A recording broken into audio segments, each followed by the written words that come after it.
The story of the film begins in the year 1947 from New Mexico. We are shown a radio operator who received an unknown signal. He found it strange because one of his friends sitting in another state was also receiving the same strange signal. Both of them find out the location of that signal. This man, James, reaches the place from where this signal was being transmitted.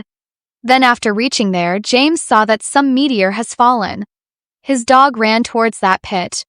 Maybe he must have felt something, but he does not come back.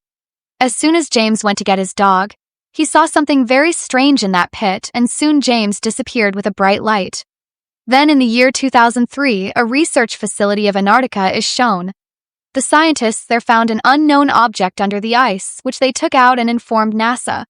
Now we meet the main character of the story, Julian, who is a professor at the University of California. Julian is a genius of cryptography, and a few years ago he also worked in the SETI project. SETI means those who search for extraterrestrial life in space. In simple words, aliens. But since it is not so easy to find or locate aliens, Julian's project there failed, and he was also made fun of because most people in the world believe that aliens do not exist. Due to the infamy, Julian left that project and started living the life of a professor. Today he was giving a lecture to his class about communication, that how important language is. Even animals communicate with each other in their own way. In the class itself, a girl was flirting with Julian, from which it can be guessed that girls are Julian's weakness because due to this one of his relationships also broke. After the class ends, the chancellor of the university, Dr. Beckham, calls Julian to his office. Julian was afraid that the chancellor might have found out about his relationship with that student, but the chancellor was not interested in all this. Rather, he wanted to give Julian a task, an unknown signal which some scientists had received because Julian was very good in cryptography, so they wanted Julian to investigate this signal. Julian happily takes up this task. Actually, this signal was coming from the same object which they found in Antarctica. Julian was not told about this till now. Well, after analyzing the spectrogram of that signal thoroughly, he came to the conclusion that this signal is not coming from any of our satellites, nor is it from any device on Earth. This signal was actually a noise like a buck, but it was very powerful. The same signal was also heard in different states of America, so the government has taken all this very seriously. Chancellor decides to send Julian to that research facility in Antarctica so that Julian himself can go there and find this signal properly. Julian had waited for this moment all his life to discover something that is not from this world, so he immediately agreed to this mission. It was winter season, so there used to be snowstorms in Antarctica, so their plan lands with great difficulty. As soon as Julian reaches the station, he meets a staff member here, Nyla Olsen. This station was deep inside the ground, and often there was a movement here due to glacier shifting. Julian was a little nervous. But Naidu explains to him that it is not a threat to us. Actually, this station was made for another purpose. Here research was done on genetically modified plants in extreme environment, but that object was also brought here which was found initially. Later Julian meets the head Dr. Alexei, who takes him to show the object. It is still in the buff. Alexei says that its ice is melting very fast. That is why we have kept the temperature of this hall low. Julian started looking at that object with surprise, and as soon as he sucks it, he gets some visions as if he saw some moments of his life. That time, Dr. Alexei had left from there. Julian felt an electric shock in his hand. This means that whatever is inside the ice has energy. Meanwhile, a biologist named Kat comes there. She also used to work in this research station, and actually both of them had a relationship earlier, but later they got separated, and it was clear from their talks that Julian was not happy with this breakup at all, but Kat had handled herself well and she does not have any personal relationship with Julian. Kat shows Julian his quarter, and while leaving she also tells him that some women also work here, so he should stay away from them, which is an indication that Julian has probably lived with many women before. Then he was still feeling that energy in his hand when he fell asleep. He had very strange dreams, so he woke up from sleep. He came out of his room and went to the place where that alien object was. But Julian felt as if the ice had melted and there was someone behind it. With this he woke up from sleep because this was another dream within a dream. Nyla had come to wake Julian up so that he could have breakfast. Well, before going to the cafeteria, Nyla shows Julian the farm here in which genetic modified plants were grown. Julian asks the reason for this. Then Nyla tells that NASA is doing this research for space colonization. If possible, then in future humans can also settle on other planets. This was the project of Dr. Michael, who had also received the Nobel Prize. He is one of the best biologists in the world in this farm. These people used to go wearing short clothes, which Julian found a little strange, and then Julian felt jealous seeing Kate talking to Michael. When Kate came out of the farm, Julian asked her about Michael and asked if something was going on between them. Kate got angry and said that she just wanted to be a part of this research. There in Washington, D.C., some special people of the government held a meeting regarding this alien object. Defense Secretary Ronald looked at Julian's file because the government already knew a little about the signal and that object.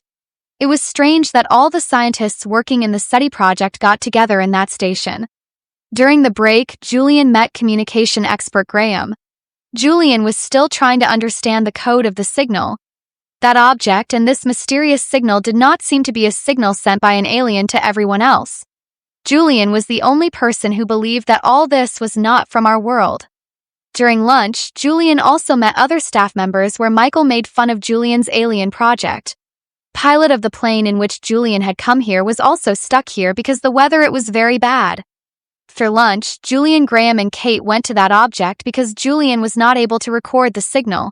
He tells Graham that we have to put an antenna near this object so that this signal becomes more powerful and we can understand it well. Julian was sure that there is some secret hidden in the signal. There in Washington, the defense secretary got the information about that mysterious signal of 1947 and this new signal, and this was not a good signal. He tells his man to bring Chancellor Beckham here because he had to send a message to Julian. The object in that station in Antarctica fell on the ground due to the rope breaking, due to which the ice broke. When the staff members came to see it, they were quite surprised. The shape of this object was different. It was neither a stone nor a prehistoric animal. It was also clear that it was not a meteoroid because meteoroids do not send signals. Michael was still denying that it was an alien object. He called it a meaningless coach and went to his farm. Julian guessed that it was an alien object. It is like a black box, maybe it has fallen from a ship and it is repeatedly sending distress signals, but for now it was just an arrow. One of the staff members says that we should take it, but Kate says that this is not a good idea, there can be some kind of dangerous virus inside it, but the rest of them did not think so. Kate is picked up and he tells Julian that if there is really an alien inside it, then we will be just like Neanderthal in front of it because it will be much more evolved than us and our technology is nothing in front of it. Most of the staff members here agreed that he should open this object, so they started cutting it. Alexei got a piece of that object in his hand. He tells Kate that it is not a piece of stone but a carbon-based alloy, which means that it is made. There Julian was trying to understand the court. Nyla, seeing the binary numbers that came to him, asks Julian some questions about the court. She feels that it is like a puzzle game. She gives some hints to Julian, which Julian decodes in a different way. He started to do this and slowly he was getting answers. Through understanding all the code, when Julian translates it, it was written that do not bring it. Knowing this, Nyla and Julian run down to alert those people, but by then it was too late. That object had opened, and as soon as it opened, a powerful electrical discharge took place due to which some people died on the spot. When Julian and Nyla reached there, they saw that there was an alien inside that object. Maybe it was its sleeping pot. Then chemicals started releasing from it, due to which 4 of their people, including Nyla, were badly killed. Their bodies melted like wax. On the other side, some special people of the government hold a meeting. Chancellor Beckham was also called. He was told that this was not the first object that they found. In the year 1947 also, a similar object fell on the Earth. A person named James went close to it and he got affected. This alien object has a virus that kills every living thing in a few seconds. If any affected person comes out of that station, then the whole world will be destroyed, and it has already been found on Mars long ago. It happened that maybe these aliens do not want to destroy life, but this pathology is a part of their body, so we are going to blow up that station with a nuclear bomb so that the rest of the world can be saved. And Begum was called so that she can explain to her friend i.e. Julian that a Russian submarine is heading towards that area and it will reach in 3 hours. Although Begum was told not to tell him the whole truth, but Julian was not a child. He understood everything. This station was completely sealed, so whatever happened inside has not affected the outside world till now. If even one of these people comes out, this virus will spread. Due to the explosion of that alien object, half the power of the station was lost. The storm was so strong that these people could not even come out. However, now they have received clear orders. Julian, Alexei, and Kate did not want to go out, but Michael was not ready to sacrifice himself. As soon as he talks about leaving, Julian has a fight with him, and at the same time these people also take a gun from a pilot. Michael says that like the rest of the people, we are also affected, but Alexei he tells that this virus does not kill its host suddenly to keep it alive. That is why we are not feeling like this, but we all have come in contact with that object. These people had installed a camera there. When this debate was going on here, Julian's audio went on the screen. The alien was no longer in his pod. Seeing this, everyone got scared because if that alien died, then these people will also die. So everyone started searching for him. Michael was getting out of control. Julian saw that alien. Julian puts down his torch. To convince the alien that he will not harm him, the alien came in front of him and caught his head. With the help of electrical signals, he shows Julian some of his visions like space and his planet or the journey he did. But then the pilot came there. He fired a bullet as soon as he saw the alien because he felt that maybe that alien is going to kill Julian. As soon as the bullet hit, energy came out of the alien's body and then his body disappeared there. Julian says that I felt his fear and also that he was safe with me. Michael gets angry and says that in 3 hours this place will be completely destroyed. We have to leave from here. Julian tells that we will not take any decision until our blood test is done. When the results of everyone's blood test come, everyone had that pathology in their body, which means that either they will have to die here or go out and destroy the rest of the world along with themselves. On Julian's saying, Kate changes the code of the entrance gate so that no one can go out. That Russian submarine was now very close. They get orders from above to drop the bomb on that particular area. They were going to fire in the next 18 minutes. Michael was not ready to give up his life, so he takes the pilot with him and starts a fight there. After injuring people, he was going to go out from another way, but as soon as both of them were passing through that farm, all the plants there wither and die in a few seconds. Similarly, if they go out, the world will also be in the same condition. Pilot stops and says that I cannot destroy the entire humanity, so Michael had to shoot him. When Julian came to know, he ran after Michael, but by then he had come out.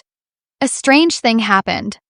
That electrical charge was keeping them safe like a bubble, but there was a lot of pressure outside.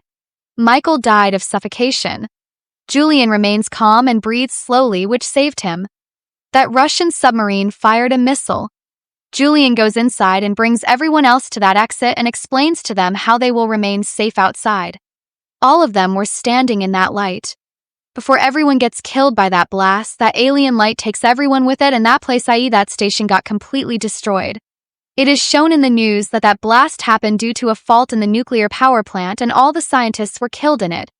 In the last scene of the film, it is shown that that alien light or some kind of energy leaves the solar system and Julian and his companions were definitely in it. Maybe the aliens take them to their planet. Who knows, this story ends with this